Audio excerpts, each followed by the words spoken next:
नमस्कार. मी ॲडव्होकेट धनराज वंजारी, निवृत्त सहाय्यक पोलीस आयुक्त आहे बृहन्मुंबईचा आणि पूर्वाश्रमीचा रसायनशास्त्राचा प्राध्यापक. आज बेधडक या चॅनलवर मला बोलायला संधी मिळते. आजचा आपला विषय जैविक युद्ध. कालच बुद्ध जयंती झाली. मला सांगण्यात आलं की युद्ध की बुद्ध अशा प्रकारचा काही विषय असला पाहिजे. तर कालच त्या विषयावर बोलल्यानंतर मी म्हणालो नाही, आज आपण वेगळा विषय घेऊया. आपण मला ऐकत असाल, माझा आवाज तुमच्यापर्यंत येत असेल. बरेचसे व्ह्युअर्स मला दिसतात आहे ऑन द स्क्रीन. फार चांगली गोष्ट आहे. स्वाभिमानी प्रबोधिनी आलेला आहे. सगळे मेंबर्स वॉच करत आहात. माझी विनंती आहे, हा जो विषय आहे हा विषय खऱ्या अर्थाने आज समजून घेण्याची गरज आहे. कोरोनावरती बोलून इतके लोक परेशान झालेले आहेत की लोकांवर अक्षरशः सायकोलॉजिकली निगेटिव्ह इफेक्ट व्हायला लागलेला आहे. म्हणून आपण तो विषय सोडून काहीतरी याच्या पाठचं वेगळं आज बोलावं, जेणेकरून आपल्याला पाठचाही संदर्भ घेता येईल आणि समोरही काही गोष्टींनी जाता येईल. म्हणून आपण आज जैविक युद्ध या विषयावर बोलणार आहोत. या विषयाचा एक पोलीस अधिकारी म्हणून जो माझा व्यासंग आहे, अनेक ठिकाणी टेररिझम आणि टेररिझमचं बदलतं स्वरूप, चेंजिंग डायमेन्शन ऑफ टेररिझम या विषयावर भारतभर लेक्चर्स होत असत. आता निवृत्त होऊन मला 8 वर्ष झाली. पुन्हा एकदा नव्याने त्या सगळ्या गोष्टीचा उजाळा व्हावा यासाठी हा विषय आज निवडण्यात आलेला आहे. जैविक युद्धाला आपण थोडक्यात जर म्हटलं तर बायोलॉजिकल वॉरफेअर इंग्रजीत असं म्हणू शकू. हा एक प्रकारचा टेररिझम आहे, बायो टेररिझम ज्याला म्हणतात. आता माणसाचा पूर्ण इतिहास जर बघितला तर केवळ युद्ध आणि युद्धाचा इतिहास आहे. म्हणून कधीतरी माणसाला शांततेकडे यावं लागतं. पण माणूस हा सायकोलॉजिकली परपेच्युअल, कंटिन्युअस, सातत्याने शांततामय वातावरणात सुद्धा राहू शकत नाही. त्याला युद्ध करावं असं वाटतं. आणि म्हणून रशियन कादंबरीकार जे आहे लिओ टॉलस्टॉय, त्यांनी जे पुस्तक लिहिलं, जो ग्रंथ लिहिला, वॉर अँड पीस, युद्ध व शांती, माझ्या वाचनात आलेल्या ग्रंथांपैकी माणसाचं सायकोलॉजिकल निरूपण जर कोणी व्यवस्थित केलं असेल आणि अक्षरशः ठळक पद्धतीने, किचकट आणि डिटेल ॲनालिटिकल न जाता, तर ते या लेखकाने केलेलं आहे, लिओ टॉलस्टॉय. त्याचं म्हणणं असं आहे की युद्धाची त्याची खुमखुमी संपली की तो शांतीकडे वळतो. त्याची शांतीची खुमखुमी संपली की परत अपरिहार्यपणे त्याला युद्ध करावंसं वाटतं. आणि म्हणूनच मला वाटतं युद्ध की बुद्ध असं लोक बोलतात. तर लिओ टॉलस्टॉय हा महात्मा गांधीला फार प्रिय होता. महात्मा गांधी त्या कादंबरीने फार इम्प्रेस झाले होते आणि महात्मा गांधींनी त्याच्यावर त्यांचे सत्याचे प्रयोग, एक्सपेरिमेंट ऑफ ट्रूथ, हे रचले आणि त्यानुसार त्यांनी काही प्रयोग केले की खरंच सातत्याने परपेच्युअली माणसाला शांतीच्या वातावरणात ठेवायचं असेल, जगवायचं असेल तर अहिंसा, सत्य वगैरे गोष्टी जर आपण विचारात घेतल्या तर हे शक्य आहे का? Of course those were all experiments. गांधींचे ते प्रयोग होते. त्या प्रयोगाला कितपत यश आलं सगळ्यांनाच माहीत आहे. स्वतः गांधींना फार मोठ्या हिंसाचाराला बळी पडावं लागलं आणि आपल्या डोळ्यादेखत भारताची रक्तरंजित फाळणी बघावी लागली. म्हणजे युद्ध व शांती हे लिओ टॉलस्टॉयचंच तत्व खऱ्या अर्थाने गांधीला सुद्धा जरी पचनी पडलं नसलं तरी प्रत्यक्ष डोळ्यांनी अनुभवावं लागलं. असा हा युद्धाचा एक फार जवळचा संबंध मानवी अस्तित्वाशी आहे. मानवाचा इतिहास बघितला तर तुम्हाला असं दिसेल की याच्यामध्ये युद्ध आणि युद्धच आहे. आता आपण जर बघितलं की स्कॅथियन आर्मी त्या काळामध्ये होती, म्हणजे before Christ you can say 400 years, 400 years before Christ, 400 BC. ही जी रोमन युद्धाची खुमखुमी होती वर्सेस हॅनिबल आणि बरेचसे असे छोटे छोटे होते त्यांच्याबरोबर युद्ध झालं. पण रोमन वॉर्स म्हणून त्याचा एक इतिहास युरोपियन हिस्ट्रीमध्ये आपल्याला बघायला मिळतो. म्हणजे ज्यावेळी ख्राइस्ट निर्माण व्हायचाच होता, ख्रिस्त निर्माण व्हायचाच होता, जगात यायचाच होता, त्याच्या आधी. तुम्ही म्हणाल की या जैविक युद्धाचा त्याच्याशी काय संबंध आहे? आता बिफोर क्राइस्ट 400 स्कॅथियन वॉरच्या इतिहासामध्ये हे नमूद आहे की त्यावेळेचे जे वॉरियर्स होते ते काय करायचे, तर आपले जे बाण असायचे, धनुष्यबाण, ॲरो, बोस, तर ते ॲरो त्याचं जे समोरचं टोक असायचं, जे मारक टोक समजलं जायचं, शार्प असं तीक्ष्ण, ते टोक रणांगणामध्ये पडलेल्या मृत शरीराच्या पोटामध्ये खोचून ठेवायचे. 15 दिवस, 20 दिवस, महिना, 2 महिने असे ते खोचून ठेवायचे. आणि एकदा ती प्रेत सडून गळून गेली, नुसता हाडाचा सापडा राहिला की जाऊन मग ते आपले बाण घेऊन यायचे. त्यांचं असं म्हणणं होतं, त्यांचं असं मानणं होतं, त्यांची अशी समज होती की त्या बाणाच्या टोकामध्ये काहीतरी असं विषाणूजन्य, विषारी लागेल की जेणेकरून आपण हा बाण जेव्हा शत्रूला मारू तेव्हा नुसतं बाणाचं टोक जरी त्याला घासून गेलं, थोडंसं जरी खरचडलं किंवा रक्त निघालं, तर तो सैनिक, जखमी सैनिक मरून पडेल. त्याच्यामध्ये जंतूंचा प्रादुर्भाव त्याच्या शरीरात फार मोठ्या प्रमाणात होईल. मला वाटतं ही पहिली संकल्पना असली पाहिजे जैविक युद्धाची, बायोलॉजिकल वॉरफेअरची ही पहिली संकल्पना असली पाहिजे. हा इतिहास आहे, इतिहासामध्ये हे जमा झालेलं आहे.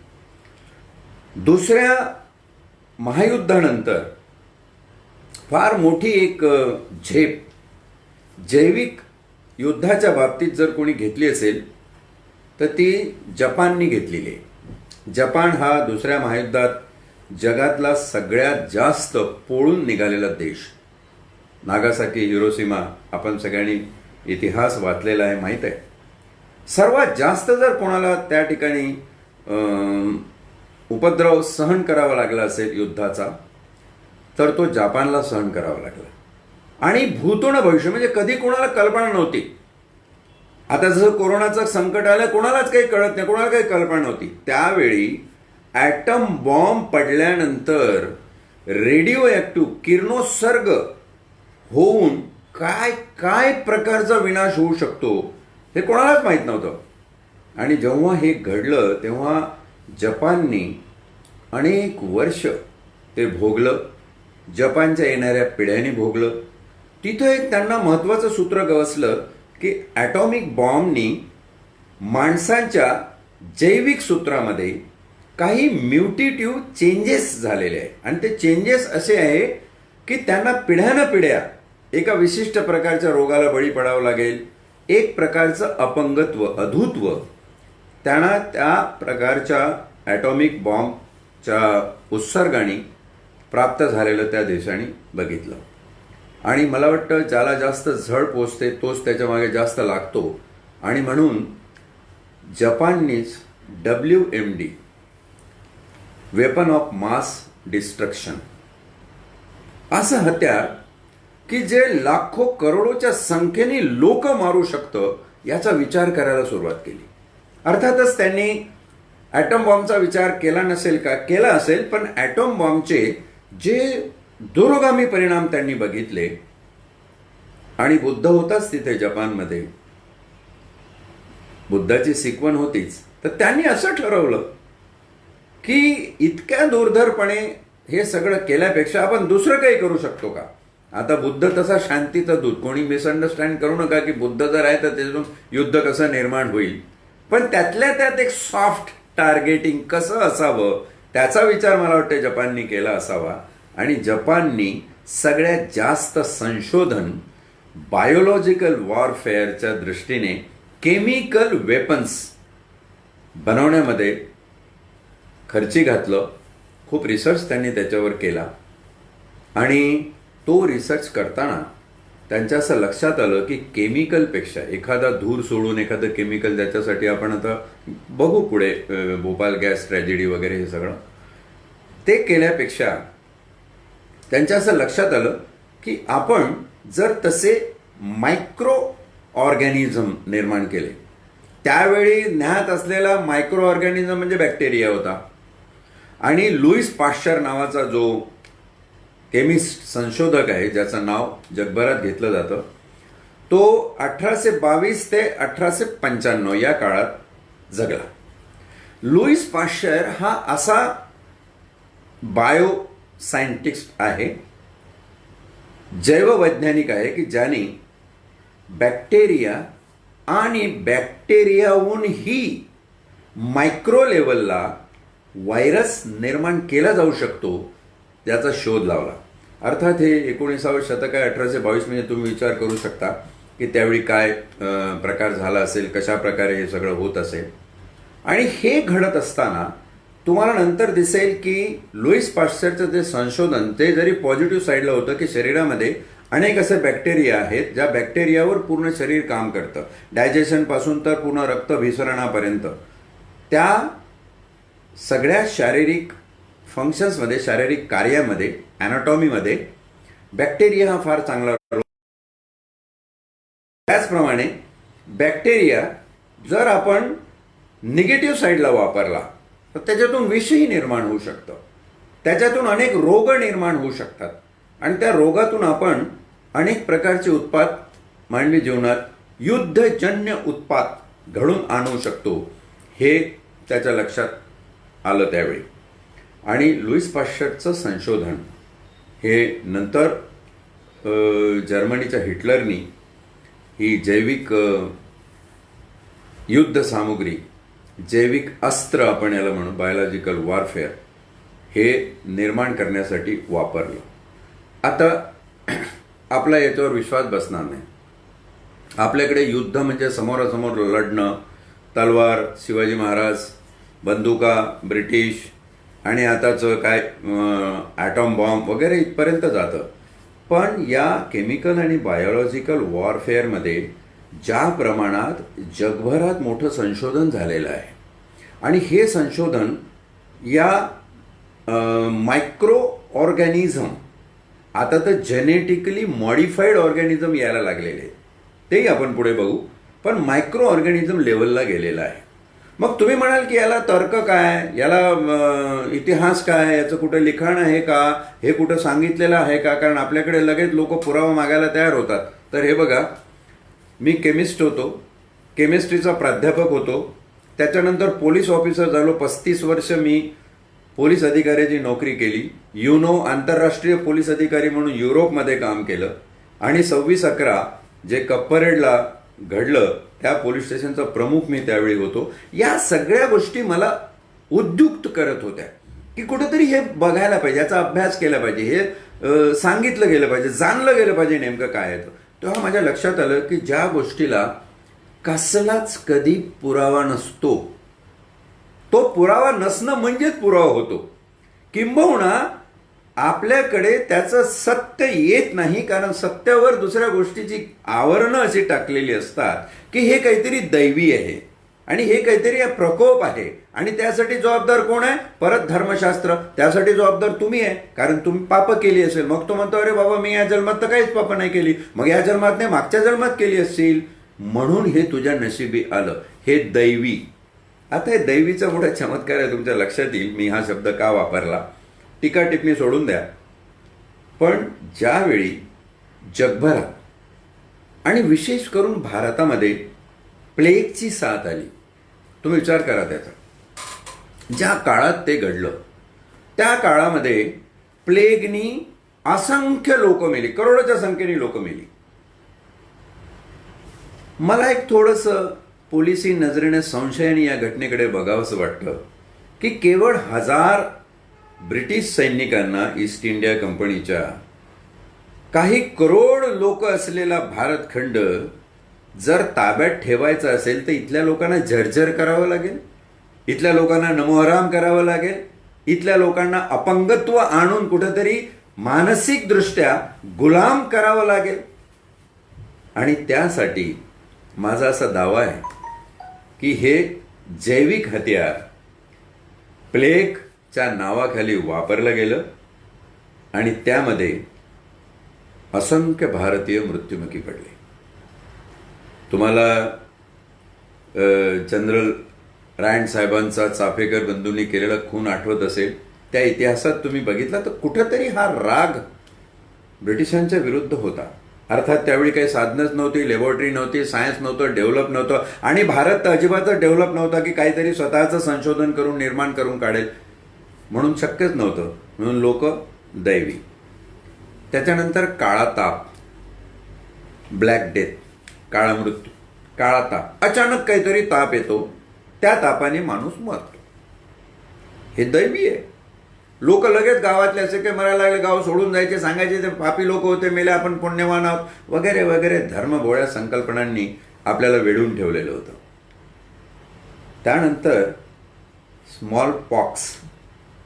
मला आठवतं देवी येणं, त्याला देवीचेच हे म्हणत. नंतर लस आली वगैरे, पण कोणी अजूनही ते देवीच्याच याच्यात आहे. अजूनही खेड्यामध्ये, ज्या गावामध्ये माझा जन्म झाला, माझी आई मला सांगायची की तुला जेव्हा देवी आली तेव्हा आम्ही त्या देवीवर नेऊन तो पाला आणि त्या अंगावरून उतरून आणि ते कडुलिंबाचा पाला आणि ते याच्यात घोळून जायचं आणि 4-5 जणी बाया यायच्या आणि ते गाणं म्हणत जायचं आणि देवीला नमस्कार करायचे की कसंही करून माझ्या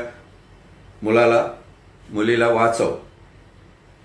स्मॉल पॉक्स, देवी, हे सगळे जर बघितलं तर त्यानंतर थोडासा शास्त्रशुद्ध म्हणजे तोपर्यंत थोडंसं पुढे गेलं, कॉलरा. हे 4 मला अगदी ठळक या दृष्टीनं आज मांडावेसे वाटतात, जैविक युद्ध आणि बायोलॉजिकल वॉरफेअर या दृष्टीनं, की लहान बॅक्टेरियापासून लुईस पाश्चरचा वापर करून जे 4 प्रमुख टप्पे आहेत ते टप्पे प्लेग, ब्लॅक डेथ, काळा ताप, 3रा स्मॉल पॉक्स आणि 4था कॉलरा. तर हे सगळे प्रादुर्भाव अतिशय सूक्ष्म जंतू, बॅक्टेरियल किंवा व्हायरल लेवलला असलेले हे मानवी जीवनात करू शकतात, याचा चांगला अभ्यास लोकांना झाला होता. आता माझं असं म्हणणं आहे, त्याला पुरावा मी पुढे सांगतो. अर्थात हा तर्कविवेकी भाग आहे. तर्काने काही गोष्टी मांडणं, याच्यात वादविवाद होऊ शकतो, चर्चा होऊ शकते, पण माझी मांडणी ही अशी आहे, कोणाला नाही पटली तर आपण वादविवाद करू शकतो त्याच्यावर, आपण मला प्रश्न विचारू शकता. ह्या 4 गोष्टी लक्षात घेतल्या, plague, black death, small pox आणि कॉलरा, तर याचा कुठे ना कुठे अतिशय सूक्ष्मपणे जगाच्या पाठीवर अभ्यास झालेला आहे. आणि हा अभ्यास झाल्यानंतर याची एक मीमांसा लोक शोधू लागले की कुठल्या प्रकारच्या प्रसरणाने, प्रदूषित प्रसरणाने, मग ते विषाणूंनी प्रदूषित केलेलं असो, एखाद्या केमिकल गॅसने प्रदूषित केलेलं असो, एखाद्या सूक्ष्म जीवाणूमुळे प्रदूषित केलेलं असो, किती आणि कसे लोक मरू शकतात याचा निश्चितपणे जे मारक शक्ती आहे, जी काही जागतिक स्तरावर बसलेली शोषणकारी महाव्यवस्था आहे, त्या महाव्यवस्थेला तुम्हाला जगवायचे आहे, पण तुमचा नंबर कंट्रोलमध्ये ठेवायचा आहे. जगाची संख्या ही आपल्याला वापरता येईल तितकी नेहमीच पाहिजे. आपण जो माल आपल्या कारखान्यामध्ये निर्माण करू त्याला विकत घेणारी बाजारपेठ ही पाहिजेच, पण प्रमाणाबाहेर लोकसंख्या वाढू देता कामा नये, जेणेकरून आपल्याला त्यांच्यावर फिजिकल आणि सायकोलॉजिकल स्लेव्हरी, गुलामगिरी लादता येईल आणि त्याला नेहमी त्याच्यात ठेवता येईल. त्यासाठी अशा प्रकारचं WMD, weapon of mass destruction, खूप मोठ्या संख्येने लोक मारून टाकण्याची तकनीक वापरली पाहिजे, शोधली पाहिजे आणि तिला वृद्धिंगत करत राहिलं पाहिजे. मला भोपाल गॅस ट्रॅजेडी आठवते. युनियन कार्बाइड चा मालक अँडरसन इथे येतो काय, तो मग देशाच्या पंतप्रधानांनी मध्यस्थी केल्यावर या देशातून निघून जातो काय, हे काय चाललेलं आहे? किती लोकांना आज या गोष्टीवर विश्वास बसेल? साधारण 40-45 वर्ष गोष्ट झालेली आहे. किती लोकांना आज या गोष्टीवर विश्वास बसेल की भोपाल गॅस ट्रॅजेडी हा केला गेलेला तुमच्यावरती एक अघोरी जैविक युद्धाचा प्रयोग होता? कशा प्रकारच्या तुमच्यामध्ये विपरीत गोष्टी घडून येऊ शकतात एका विशिष्ट गॅसनी त्याचा केलेला हा प्रयोग नसेल कशावरून. हे थोडंसं कपोलकल्पितही वाटेल कोणाला, पण plague, black death, small pox, cholera या सगळ्या गोष्टीचा विचार केला आणि जगभरातल्या एकंदर युद्ध, शांती युद्ध या गोष्टीचा विचार केला. जपाननी केलेलं केमिकल वेपनचं संशोधन लक्षात घेतलं. सॅनेताईन युद्धामध्ये रोमन आर्मीने वापरलेलं अघोरी टेक्निक की मृतांच्या शरीरामध्ये कुजत ठेवायची बाण आणि ते वापरायचे.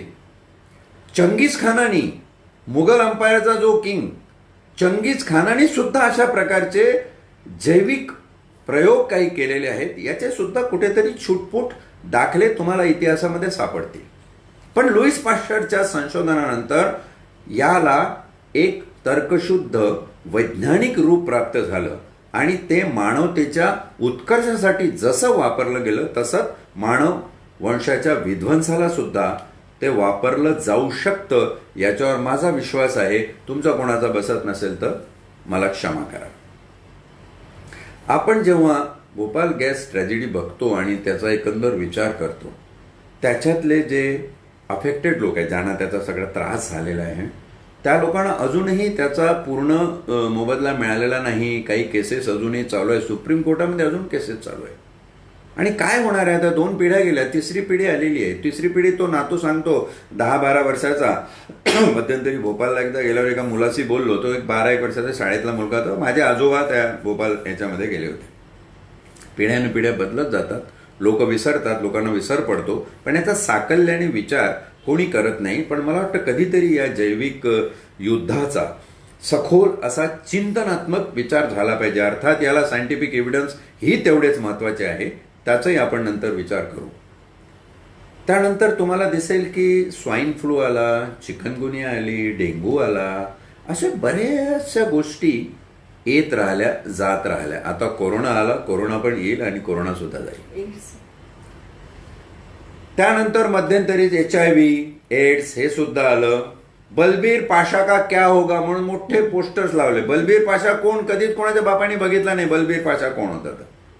मग कथेमधून एक कल्पित गोष्ट आली की म्हणे बलबीर पाशा एक ट्रक ड्रायव्हर होता, त्याच्या अनेक स्त्रियांबरोबर संबंध यायचे, वेश्यागमन करायचा आणि त्याच्यातून त्याला रोग झाला. तर तुम्ही एका पत्नीशिवाय इतर कुठे जर संबंध ठेवले तर तुम्हाला एड्स होऊ शकतो. ना या समजाखाली कित्येक लोक जगले, भीत राहिले. कोणाला मग साधा निमोनिया झाला किंवा लास्ट, सेकंड, थर्ड, फायनल स्टेजमध्ये ट्युबरक्युलोसिस झाला तरी त्याला एड्स झाला असं संबोधायचे. आणि इनव्हेरिएबली न चुकता सगळे एड्सचे पेशंट हे ट्युबरक्युलिक होऊन मरायचे. म्हणजे ट्युबरक्युलिसचा एक ॲग्रिवेटेड पॅटर्न तुमच्यावर जो सायकोलॉजिकली लादण्यात आला तो एड्स आणि HIV पॉझिटिव्हच्या माध्यमातून. HIV पॉझिटिव्ह आणि एड्स याच्यामध्ये आमूलाग्र फरक आहे. विषय आता वेगळा आहे म्हणून आपण त्याच्यात शिरूया नको तुर्तास. पण सांगण्याचा मुद्दा असा की काळ परत्वे असं काहीतरी येतं. जसं आज कोरोना आला, तसं काहीतरी येत राहतं, जात राहतं, येत राहतं, जात राहतं. अरे पण बाबा हे कशासाठी सगळं होत असेल? का म्हणून होत असेल? आणि हे आल्यानंतर याच्यावर लस येते, वॅक्सिन पण येते. प्रत्येक तुम्ही बघा, plague, black death, small pox, cholera, BCG पासून तर ट्युबरक्युलोसिस, या सगळ्यांवरती वॅक्सिन आलेलं आहे, वॅक्सिन येत राहिलेलं आहे. आणि ही सगळी प्रक्रिया चालू असताना असं दिसतं की आज जी डिजिटल टेक्नॉलॉजी आलेली आहे आणि डिजिटल टेक्नॉलॉजीचा वापर करून माणसाने जो प्रगतीचा, वैज्ञानिक प्रगतीचा टप्पा गाठलेला आहे तो इतका प्रचंड मोठा आहे की पुढे काय होणार याचा एक भयभीत करणारा प्रश्न आज जगभरातल्या मानवजातीसमोर पडलेला आहे. पुढे काय होणार? आज सगळं जग स्टँड स्टील झालेलं आहे. सगळे व्यवहार थांबलेले आहे. आर्थिक परिस्थिती सर्व जगाची डबघाईस आलेली आहे. पुढे काय होईल आणि कसल्या प्रकारचं संकट येईल किंवा या संकटातून निभावताना किती लोक जगतील, किती लोक राहतील आणि राहिलेले ते कसे राहतील संपूर्ण जगाची परिक्रमा बदलून टाकणारा हा जो पिरियड आहे, हा जो काळ आहे, तो अतिशय दुर्धर असा काळ आहे. नवीन order, new order of the world is going to be set by such kind of biological warfare. माझं म्हणणं आहे की ही जी बायोलॉजिकल वॉरफेअर होतात ती साधीसुधी नसतात. याच्या मागे एक असं ठरलेलं षडयंत्र असतं. मग तो ब्रिटिश काळात आलेला प्लेग असो की अमेरिकेच्या युनियन कार्बाईडने लादलेलं भोपाल गॅस ट्रॅजेडी असो, या सगळ्यामध्ये एक कुठंतरी सिस्टमॅटिक केलेली योजना असते. थोडंसं मी राजकारणात जाऊन एरिस्टॉटल प्लुटोच्या बाबतीत उल्लेख करू इच्छिल की प्लुटोक्रसी नावाचा एक प्रकार आहे. त्याच्यात असं म्हटलंय त्यांनी की kill the people who are unwanted. जे लोक ज्यांची गरजच नाही आहे जगामध्ये, ते मेले तरी काय झालं, त्यांना जगून काही उपयोगच नाहीये. डार्विनचा सिद्धांत सांगतो फिटेस्ट टू सर्वाइव्ह, पण आत्ताचा सिद्धांत सांगतो की क्विकेस्ट टू सर्वाइव्ह. जो पटकन चटकन या गोष्टी समजून घेईल आणि आपला बचाव करेल तो जगेल. ठेवलं तसं होईल, आपण इतरही लोकांना होतं तसं आपल्याला होईल, काय करायचं आहे, विशेष कशाला जायचं आहे पुढे, असा जो एक विचार. अर्थात हा प्लुटोच्या थेअरीतला एक छोटासा स्ट्रीप आउट भाग आहे. प्लुटोक्रसी म्हणून ज्याच्याकडे बघितलं जातं की लिमिटेड लोक असावे, लिमिटेड राज्य असावं, त्याच्यावरती लिमिटेड लोकांनी राज्य करावं आणि हे कसं सगळं व्यवस्थित मर्यादित सगळं असलं पाहिजे. अमर्याद लोकसंख्या वाढीला आणि ह्याला त्याला ज्या पॉलिटिकल सिस्टीमचा विरोध आहे त्याच्यातली ती प्लुटोक्रसी. आता जर याचा विचार केला तर मला असं दिसतं, म्हणजे नुसतंच भाषण करून निघून जायचं असा भाग नाही, तर पुढचं भविष्य काय. आजचा विषयच आहे वर्तमानातून भविष्याची निर्मिती. भूतकाळातून वर्तमान आणि वर्तमानातून भविष्यकाळ. पुढे येणारं मानवी जीवन हे कसं असणार याचा जर आपण विचार केला तर आज ज्या पद्धतीनं आपल्याला चेकिंग, आपले टेस्ट होत आहेत, तर जसे आता काही बिल गेट्स सारखे मोठी लोक सांगतात आहे की याच्यावर वॅक्सिन येईल. पोलिओच्या वेळी त्या लोकांनी फार मोठा प्रयत्न केला, पोलिओतून आणलं. माझे एक मित्र होते डॉक्टर बानपेल पुण्याचे, ते WHO मध्ये काम करत होते. एकदा असंच गप्पाच्या ओघात त्यांनी मला सांगितलं की पोलिओचं डोसिंग पर्यंत ठीक आहे, त्याचे तुम्ही ड्रॉप देता तोपर्यंत ठीक आहे, पण कोणीही पोलिओच्या ओव्हरडोसिंगचा विचार केलेला नाही. आणि बरेचसे पेशंट हे पोलिओच्या ओव्हरडोसिंगचे, ज्यांना गरज नाही अशा शरीराला तुम्ही पोलिओचे डोस दिल्यानंतर जे त्याचे दुरोगामी परिणाम होतात त्याच्यावर कोणी अभ्यास करायलाच तयार नाही. एक वॅक्सिन काढलं, ते वॅक्सिन करोडो रुपयाचं असेल, ते लोक घेतील. म्हणजे ही जी लोक आहेत जी याच्यावर बिझनेस करणार आहे ती लोक कोण आहेत. आणि म्हणून माझं म्हणणं आहे की terrorism has always a business plan. मग तो पाकिस्तानने लादलेला 26/11चा हल्ला असो की जैविक युद्धाचा भाग असो, त्या प्रत्येकामागे एक विचारपूर्ण रचून केलेला व्यापार आहे, बिझनेस आहे. आणि हा बिझनेस जर तुम्ही बघितला कोण लोक करत असतील तर शेवटी तेच जागतिक स्तरावरची शोषणकारी महाव्यवस्था. ती महाव्यवस्था अदृश्य स्वरूपात असते, कोणाला दिसत नाही, पण तिचं काम ती बरोबर करत असते. आत्ता जे नवीन कन्सेप्ट यायला लागलेले आहे त्याच्यामध्ये एक फार चांगला आणि तितकाच भयावह, काळजीपूर्वक लक्षात घ्या, फार चांगला आणि तितकाच भयावह कन्सेप्ट म्हणजे ह्युमन डिजिटलायझेशन, माणसाचं संगणीकरण. ह्युमन डिजिटलायझेशन हे काय करतं तर तुमच्या अंगामध्ये जसं आपण टेलिफोनमध्ये चिप टाकतो, सिम कार्ड टाकतो, तशा प्रकारचं सिम कार्ड आणि चिप ही तुमच्या अंगामध्ये टाकली जाणार आणि ती चिप तुम्हाला सांगणार तुम्हाला काय होतंय, कुठल्या प्रकारचा आजार होऊ शकतो, कुठल्या प्रकारचा आजार होऊ शकत नाही, कुठल्या व्हॅक्सिनची तुम्हाला गरज आहे, कुठल्या व्हॅक्सिनची तुम्हाला गरज नाही. पण या सगळ्यात महत्त्वाचं ती चिप तुमचं GPS लोकेशन पण ट्रॅक करेल. तुम्ही कुठे जाता, तुम्ही काय करता, तुम्ही कुठे बसता, तुम्ही काय बोलता, हे सगळं ट्रॅकिंग होऊ शकेल.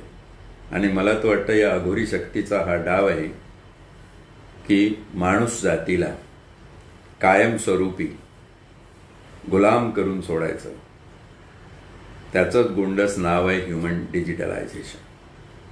आणि ह्युमन डिजिटलायझेशन खूप लांब आहे असं नाही, तर हे अगदी तुमच्या उंबरठ्यावर येऊन ठेपलेलं आहे. जेव्हा लोक येतील, चेकिंग करतील, मग तो बहाणा कोरोनाचा असेल, तो बहाणा कोरोनावर आलेल्या व्हॅक्सिनचा असेल, तो बहाणा तुम्ही प्रवास करावा का नाही त्याचा असेल. तुमच्या ट्रान्सपोर्टेशनवर बघा केवढा लिमिटेशन्स. आत्ता या घडीला तुम्ही विचार करा की मी इथून माझ्या लहानशा गावी एक 15-20 किलोमीटरचा प्रवास करतो, तर तिथे तुम्हाला 4 ठिकाणी टेस्टिंगला सामोरं जावं लागतं. तुम्ही एका जिल्ह्यातून दुसऱ्या जिल्ह्यात जाऊ शकत नाही, एका राज्यातून दुसऱ्या राज्यात जाऊ शकत नाही. एका देशातून दुसऱ्या देशात जाण्याचं जे रिस्ट्रिक्शन्स असेल आणि त्या देशाने तुम्हाला का स्वीकारावं, कारण त्यांना परत काही प्रॉब्लेम झाला तुमच्यामुळे, तर जसं आमच्याकडे तबलिकीमुळे झाला. हे सगळे रिस्ट्रिक्शन्स आता आपल्यावर येऊ घातलेले आहे. आपण मानसिकदृष्ट्या त्याची तयारी ठेवलेली बरी बाबो. आपण त्याची सगळ्याची तयारी ठेवूया आणि हे होणार आहे. आणि म्हणूनच मी म्हणालो की असे जे उत्पात येतात त्या उत्पातांनी प्रत्येक वेळी नवीन जागतिक ऑर्डर तयार झाली आहे. Setting a new world order. Basically ही न्यू वर्ल्ड ऑर्डर ही इकॉनॉमिक पॅरामीटरवर असते, हे अर्थकारणावर असते, कारण याच्यात फार मोठं आर्थिक उलाढालीचं षडयंत्र पार पाडलं जातं. तसं ते रचलं जातं किंबहुना त्याच्या आधी. आणि अशा रचलेल्या षडयंत्राला जेव्हा आपण माणूस एक जात म्हणून सामोरं जातो, मला माहीत आहे आमची पिढी गेली, याच्यानंतरच्या माझ्या पिढ्या येतील, माझा नातू किंवा माझी नात मला विचारेल, तर माझं एक नैतिक कर्तव्य आहे की कमीत कमी त्यांच्या तर्क विवेक बुद्धीला रुचेल, पटेल. न पटल्यास त्यांनी सोडून द्यावं, पण मला त्यांना काहीतरी सांगता आलं पाहिजे. मला नुसतंच हे दैवी होतं आणि ते लुईस पाश्चर होता आणि ते प्लेग आला आणि तो काळा ताप आणि स्मॉल पॉक्स आणि कॉलेरा, हे सगळं इकड तिकडचं भापट पसारा न सांगता त्याला वैज्ञानिकदृष्ट्या तर्क विवेकाने पटेल असं काहीतरी सांगता आलं पाहिजे. म्हणून आमच्या पिढीवर ही जबाबदारी आहे की आपण याचा अभ्यास करूया, समोरचे धोके आपण कल्पना करूया. होणार नाही ठीक आहे, नाही झाले फारच चांगले, आम्हाला आनंद आहे. पण जर होणार असतील तर वाईटातल्या वाईट परिस्थितीला आम्ही मानसिकदृष्ट्या तयार असू. आज जेव्हा कोरोना आला तेव्हा आपल्याला काहीच कळत नव्हतं, काहीच समजत नव्हतं. आता बऱ्यापैकी गोष्टी उजेडात आलेल्या आहेत, तरी आपण चाचपडत आहो अंधारात. अजूनही आपल्याकडे व्हॅक्सिन आलेलं नाही. ज्या कुठल्या देशाकडे आलं तो काय भावानी विकेल आणि काय भावानी आपल्याला दिलं अजून कोणाला माहीत नाही.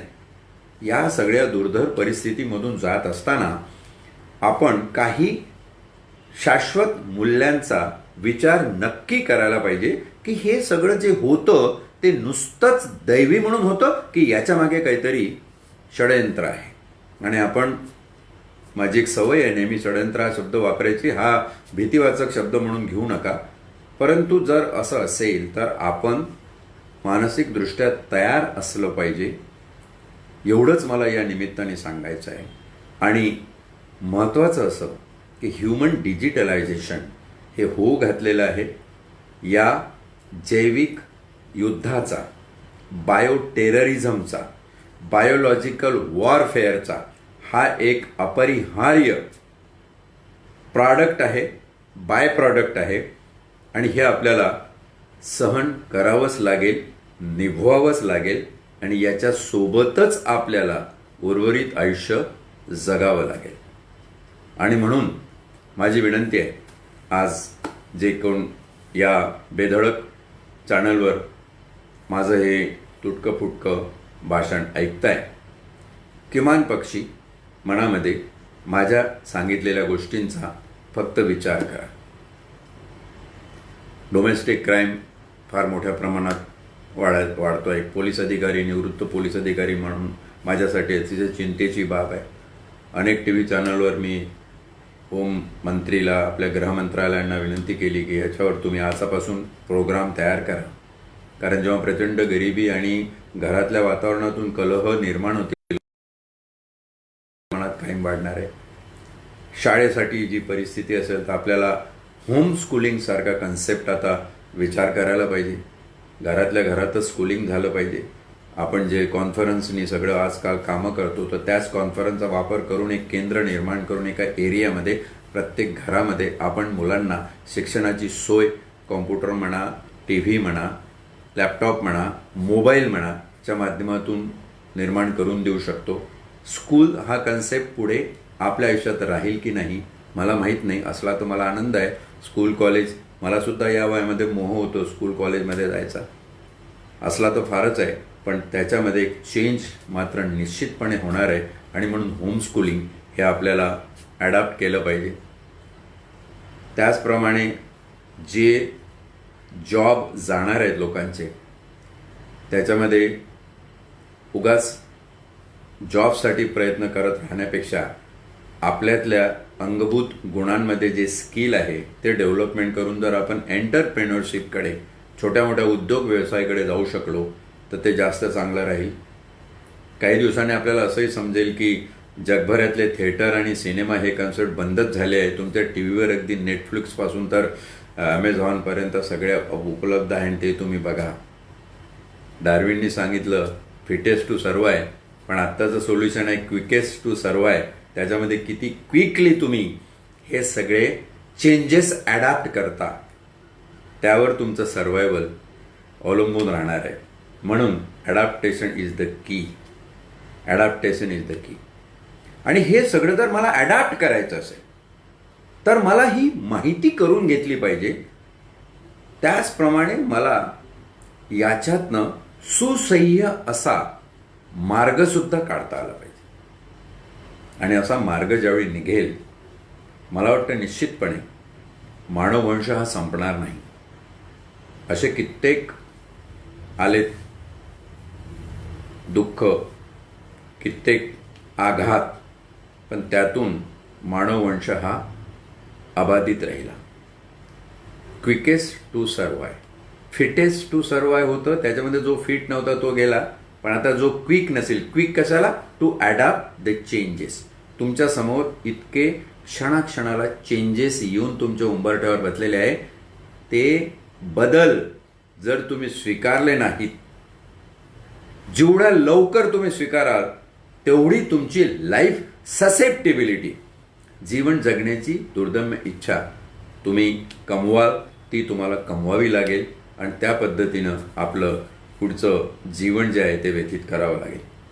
बायोलॉजिकल वॉरफेअर, जैविक युद्ध हे मानवी जीवनात कसा बदल घडून आणू शकतं आणि तो बदल आपण जास्तीत जास्त सकारात्मक दृष्ट्या कसं त्या बदलाकडे बघू शकतो, हेच माझा आजच्या सांगण्याचा उद्देश होता. मला वाटतं माझ्या नेहमीच्या शिरस्त्याप्रमाणे संपवण्याच्या आधी माझी विनंती असते की कोणाला काही वाईट वाटलंच तर माफ करा, परंतु हे सांगावंसं वाटलं मनापासून. एक निवृत्त पोलीस अधिकारी, केमिस्ट्री या विषयाचा कॉलेजमधला प्राध्यापक, MSc ऑर्गॅनिक केमिस्ट्री केलेला, आता वकिली करत असलेला कवी, लेखक, माझी 6 पुस्तकं प्रकाशित आहे, युरोपसारख्या ठिकाणी युनायटेड नेशन्स संयुक्त राष्ट्रसंघामध्ये आंतरराष्ट्रीय पोलीस अधिकाऱ्याची नोकरी केलेला, हा सगळा अनुभव संकलनाचा एक कुठेतरी साचा तयार करून तुमच्या समोर आज मांडावा आणि तो द्यावा तुम्हाला एक 30-40 मिनिटांमध्ये. एवढीच प्रांजळ इच्छा होती. आपले प्रश्न आपण विचारू शकता, याच्यावर आपले कॉमेंट आपण पाठवू शकता. बेधडक या चॅनलचे मनापासून आभार मानतो की त्यांनी मला आज तुमच्या समोरासमोर होऊन हे बोलण्याची संधी प्राप्त करून दिली. धन्यवाद.